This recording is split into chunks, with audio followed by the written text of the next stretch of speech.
नमस्कार प्रिय सनातनी साथियों, स्वागत है आपका एक और नए वीडियो में। इस वीडियो में ऐसा क्या अलग है, इस वीडियो में आप जानेंगे कि जो शिलान्यास पूजन कराते हैं, भूमि पूजन कराते हैं या न्यू पूजन, जो भी उसका नाम अलग अलग है लेकिन प्रक्रिया एक ही है, जो पिछले वीडियो में मैंने बताया था, ये स्क्रीन पर जो आ रहा है।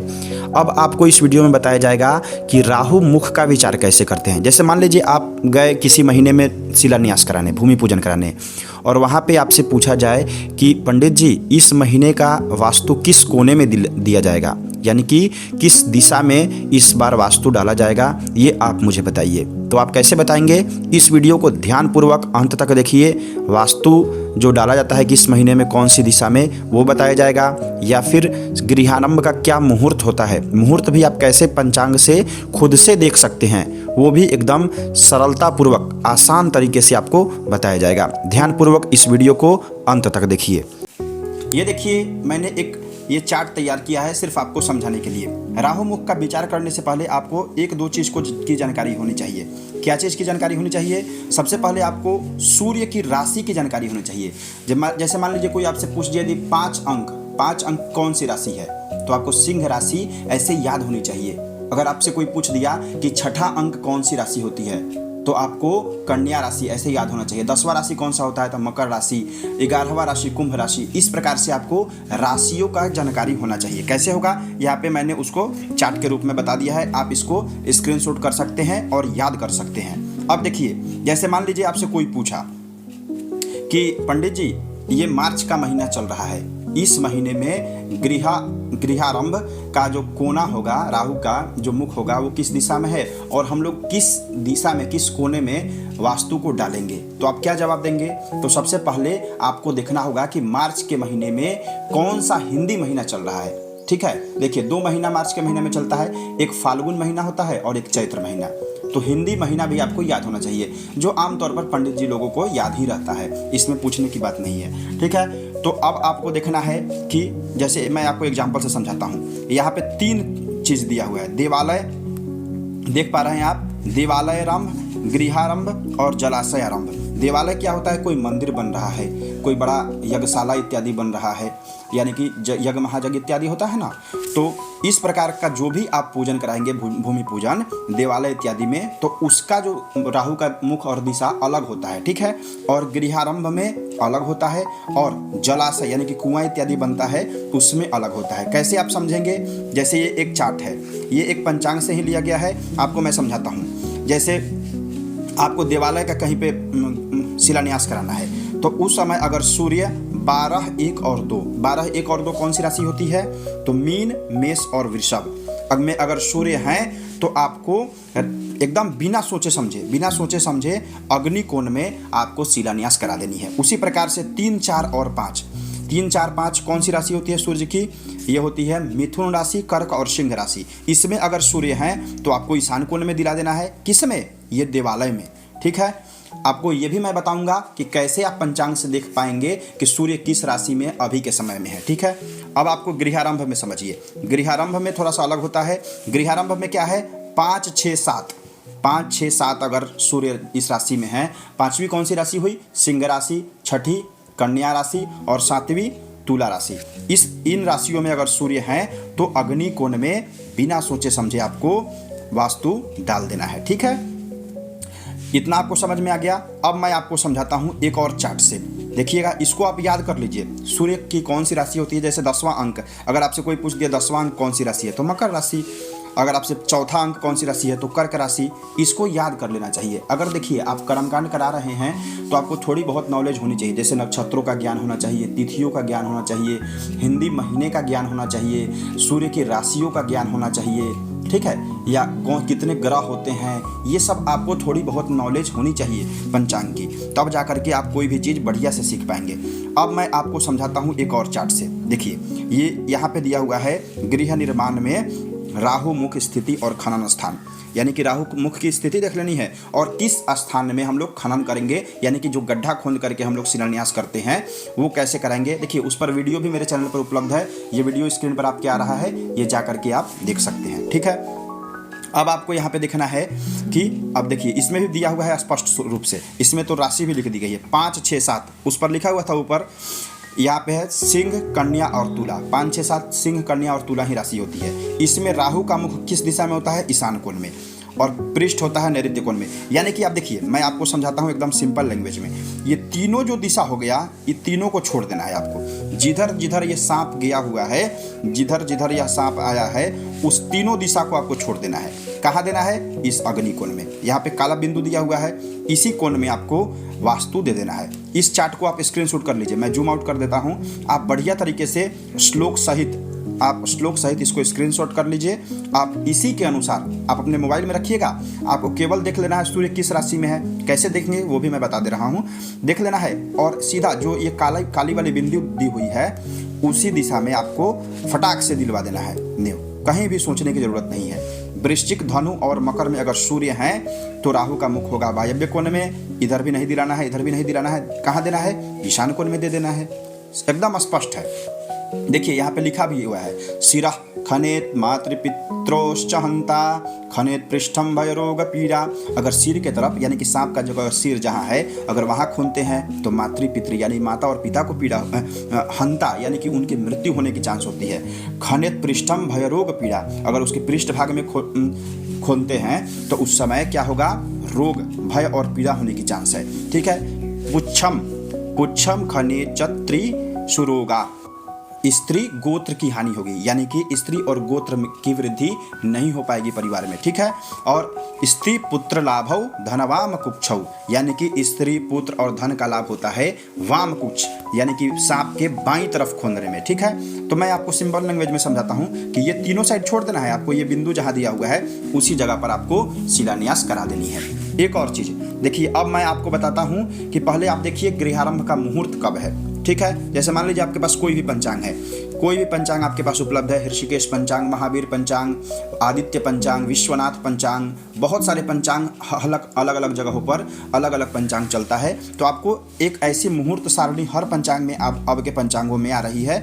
आपको ऐसा मुहूर्त सारणी आपको खोलना है। ये महावीर पंचांग है और इसी के नीचे ऋषिकेश पंचांग को मैंने लगा दिया है। ऋषिकेश पंचांग ज़्यादातर लोगों के पास होता है, तो मैं आपको यहाँ जूम करके बताता हूँ। देखिए, गृहारंभ गृह प्रवेश मुहूर्त, यहाँ पे लिखा हुआ है स्पष्ट, गृहारंभ गृह प्रवेश मुहूर्त। तब आप इसको देख लीजिए, इसमें से आपको एक दिन सिलेक्ट करना है। जैसे मान लीजिए वैशाख शुक्ल पक्ष, यहाँ पे देख रहे हैं वैशाख शुक्ल पक्ष द्वादशी शुक्रवार के दिन हस्त नक्षत्र में गृहारंभ करना माने सही है। तो अब आपको कैसे देखना है कि कहाँ पे है ये वैशाख शुक्ल पक्ष? तो अब आपको पंचांग की सारणी में आना है। उसी प्रकार से जैसे मान लीजिए आपके पास महावीर पंचांग है, एग्जाम्पल के लिए मैं समझा रहा हूँ, इसमें भी दिया होता है। महावीर पंचांग को भी अगर आप खोलेंगे तो इसको इधर लाएंगे तो यहाँ पे देखिए गृहारंभ मुहूर्त देख पा रहे हैं, यहाँ गृहारंभ मुहूर्त दिया हुआ है। इसी में आप देखेंगे तो देख पा रहे हैं वैशाख शुक्ल पक्ष यहाँ पे है और उसी में द्वादशी तिथि शुक्रवार के दिन हस्त नक्षत्र में, यानी कि 9 तारीख 5वें महीने 2025 को गृहारंभ का मुहूर्त है। ठीक है। आपको समझ में आ गया? इधर से आपको देख लिए इतना। अब आपको ले चलना है पंचांग में, कहाँ? जहाँ वैशाख शुक्ल पक्ष हो। तो मैं आपको पंचांग में भी ले चलता हूँ और एग्जाम्पल से मैं आपको समझाता हूँ। देखिए, यह वैशाख शुक्ल पक्ष हो गया। अब आपको यहाँ पे देखना है कि द्वादशी शुक्रवार किस तारीख को पड़ रहा है। यहाँ से देख पा रहे हैं आप, द्वादशी शुक्रवार इसको लेकर आएंगे आगे तो ये 9 तारीख को आएगा। ठीक है। 9 तारीख को वैशाख के शुक्ल पक्ष के 9 तारीख 5वें महीने में आपको शिलान्यास का मुहूर्त है, यानी कि गृहारंभ का मुहूर्त बहुत बढ़िया सा है। ठीक है। अब आपको मुहूर्त पता चल गया। देखिए, मुहूर्त देखने के लिए आप बहुत तरीका है। तिथियों को याद कीजिए, नक्षत्रों को याद कीजिए, फिर कौन से योग है, कौन से उसमें करण लगते हैं, चंद्र की शुद्धि, गुरु शुद्धि, ये इत्यादि बहुत कुछ देखी जाती है। उतना अगर आप कैलकुलेशन करेंगे तो बहुत जटिल हो जाएगा। आप सिंपल तरीके से कोई भी पंचांग के मुहूर्त सारणी में जाइए, एक मुहूर्त देख लीजिए और उसके बाद देखिए एक और ट्रिक है। यहाँ भी आपको, अगर इसमें भी देखेंगे आप, इस वाले चार्ट में भी देखेंगे तो इसमें गृहारंभ गृह प्रवेश का मुहूर्त दिया होता है। ठीक है। लेकिन हम लोग सिलेक्ट कर लिए हैं 9 तारीख को। 9 तारीख को अब आपको देखना है, तारीख कहाँ से देखेंगे? ये अंग्रेजी तारीख होती है। ठीक है। अंग्रेजी तारीख में 9 तारीख को देखिए कि अब सूर्य भगवान किस राशि में है। कैसे देखेंगे? यहाँ पे आप देख पा रहे हैं स्पष्ट, यहाँ पे दिया हुआ है औदयिक, देख पा रहे हैं स्पष्ट सूर्य, ये सूर्य भगवान का चार्ट है। इसी में उनकी राशि देखी जाती है। अब आपको यहाँ से देखना है कि सूर्य भगवान किस राशि में है 9 तारीख को। तो यहाँ से 9 तारीख को आप लेंगे और आगे बढ़ेंगे तो यहाँ पे आ गया 0, ठीक है, 0 आया। तो 0 तो कोई राशि होती नहीं है। तो मैं आपको पिछले वाले पंचांग वाले वीडियो में, ये पंचांग वाला जो आ रहा होगा वीडियो, इसमें मैंने आपको बताया था कि जो भी राशि में सूर्य है, जैसे यहाँ पे 0 लिखा हुआ है तो उससे एक राशि आप आगे बढ़ जाइए, यानी कि सूर्य भगवान मेष राशि में है।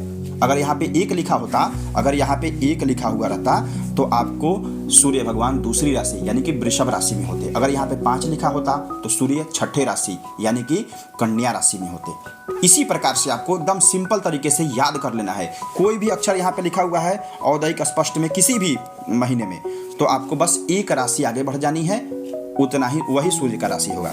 तो कौन सी राशि हुई? मेष राशि। अब आपको देखना है कि मेष राशि में किस कोने में हम लोग खाद खोद देते हैं, यानी कि गड्ढा किस कोने में खोदा जाता है। अब आपको कैसे देखना है, बस यहाँ पे आ जाइए। इस चार्ट को आपको मैंने बता दिया था स्क्रीनशॉट कर लेने के लिए। अब आप इसमें से देख लीजिए कि सूर्य भगवान मेष राशि में है तो राहु का मुख किस दिशा में है। अब यहाँ पे आप देख पा रहे हैं कुंभ, मीन और मेष में अगर सूर्य है तो राहु का जो मुख होगा वो नैऋत्य कोण में होगा, और जो पीछे का भाग होगा अग्नि कोण में, और पूंछ का जो भाग होगा ईशान कोण में। तो तीनों में से कहीं नहीं देना है आपको।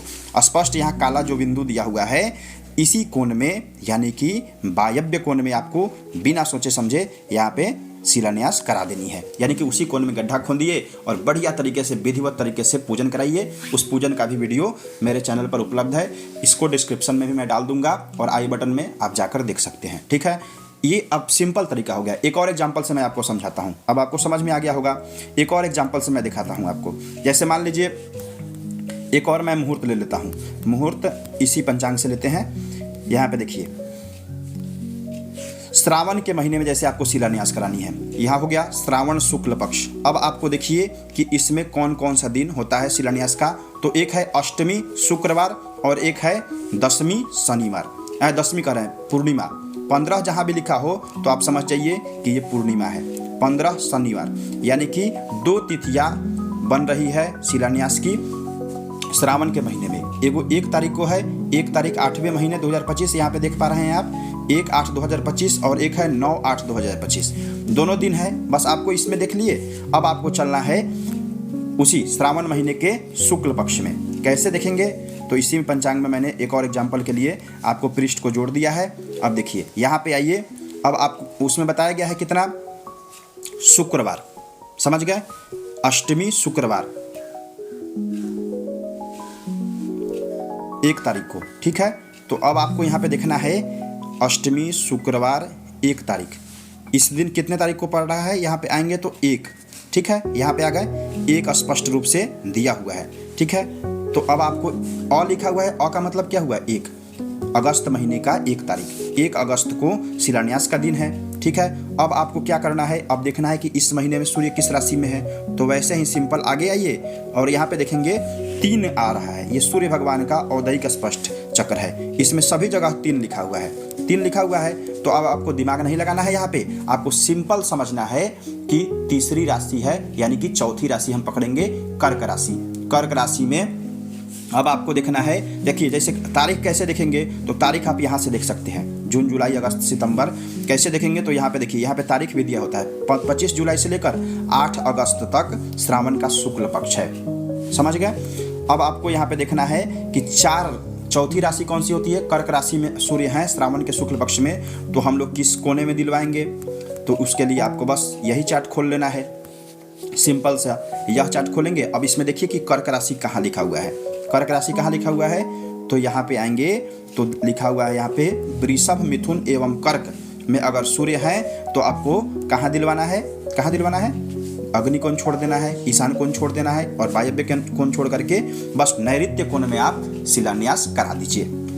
एकदम सिंपल तरीका है, कोई जटिलता नहीं है। सबसे पहले आपको क्या कीजिएगा, शॉर्ट में समझाता हूँ। सबसे पहले आप पंचांग से देख लीजिए मुहूर्त कितने तारीख को है। मुहूर्त आपको मैं बता दिया कैसे देख सकते हैं। मुहूर्त देख लिए, अब उस महीने में जाइए, उस महीने के दिन और तिथि को देख लीजिए, तारीख को देख लीजिए, ठीक है। और अब उसी तारीख के बगल में औदयिक स्पष्ट सूर्य दिया होता है, वो देख लीजिए, और बस राशि को याद करके इस चार्ट से आप मिला लीजिए। इस चार्ट को आप स्क्रीनशॉट कर लीजिए, ये पंचांग में नहीं दिया हुआ है। इसको मैं जूम आउट कर दे रहा हूँ। बढ़िया तरीके से इसको स्क्रीनशॉट कर लीजिए या किसी कॉपी और पेन पर लिख लीजिए इसको बढ़िया तरीके से, ठीक है। और उसी कोने में आप बिना किसी सोचे समझे झिझकता से आप एकदम उस कोने में खाद को खुंदवाइए, गड्ढे को खुंदवाइए और बढ़िया तरीके से शिलान्यास कराइए। उम्मीद करते हैं यह वीडियो आपके लिए फ़ायदेमंद होगा। अगर किसी प्रकार की आपको त्रुटियां लग रही हो तो आप कमेंट कर सकते हैं। चैनल पर नए हैं तो सब्सक्राइब जरूर कीजिए। इतना प्रेम और धैर्य से वीडियो को देखने के लिए आपका हृदय की गहराइयों से प्रेम पूर्वक बहुत बहुत धन्यवाद। हर हर महादेव, जय माता दी।